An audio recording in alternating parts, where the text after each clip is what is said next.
This has been a different Sunday, hasn't it? I'm telling you, we had live interviews coming from Uganda. The regular folks you see up here aren't here. And it's a beautiful day outside. So this is indeed a day that God has made. So let's roll with it. Some of you all may not know who I am. You may be visiting or you may have forgotten. But I am a part of this church. My family and I love this church. We celebrate with you all the good things about this church. I want to talk to you this morning about something that we could be doing. So I want you to hear, first of all, though, that I'm here. Not going anywhere. I'm here. About 2 decades ago, I was the Associate Director of Tulsa Metropolitan Ministry. Marvin Cook, the then Executive Director, and then Sister Sylvia Schmidt, his successor, were the Executive Directors. I learned a lot by being associated with TMM,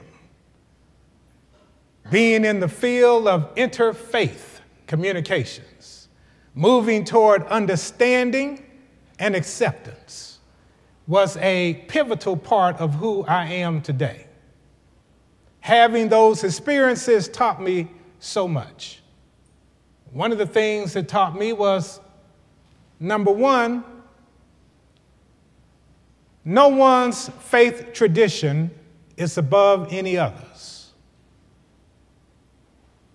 And number two, every faith tradition has some kind of way of understanding and defining the divine, and also how to get there. Now, those 2 lessons I learned from experience.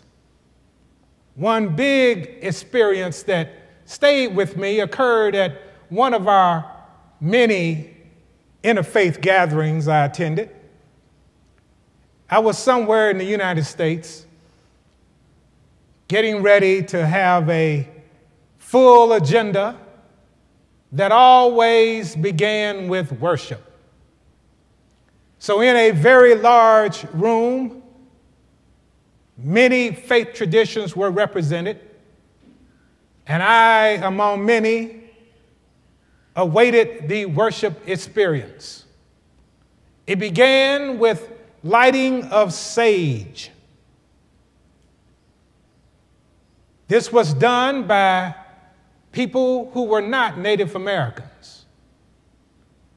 Suddenly, from around me and beside me, my Native American brothers rose up. They said, "Stop. You cannot light the sage without understanding what it is you're doing. You have to have something that accompanies lighting the sage. This is not just firing up the sage." So I, among many, looked with astonishment. This was worship, and it was interrupted. And we had a plenary session right there before we had the plenary session. Many people began to talk about, what does it mean?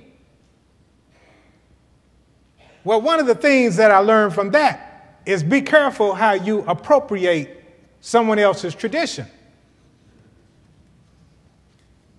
Yet and still, here I am today wanting to talk to you about someone else's tradition and how it might help us. You would think I would have learned my lesson, but no. No, I want to go a little bit because I believe, frankly, that I read somewhere that Unitarian Universalists have many sources because we have a living tradition. And some of those sources are the teachings from our earth-centered traditions, the humanist teachings, the Jewish and Christian faith traditions, and the wisdom from the world's religions, and also the direct experience of transcending mystery and wonder affirmed in all cultures that moves us, church, to reclaim and increase our spiritual lives and gives us an openness to the forces that create and uphold life. Now, I paraphrased a little bit on that because you understand I'm a blind man. And I may not read exactly what it says, but I learned it in my heart. You understand? So that direct experience gives us a little latitude. Because that divine that we're talking about, that transcending spirit, that place where we go with mystery and wonder and we just don't know it, but we understand it, that place gives us the liberty, I believe, to speak on some subjects that may not be in our discipline of understanding. Well, let's talk about it now. What am I talking about? There is a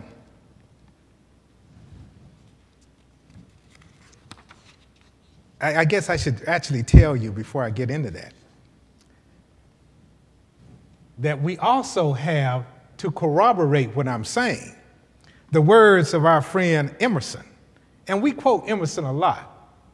But Emerson let us know this. He said, of course, you know, the time he was writing, he said, let men, and we can read also women.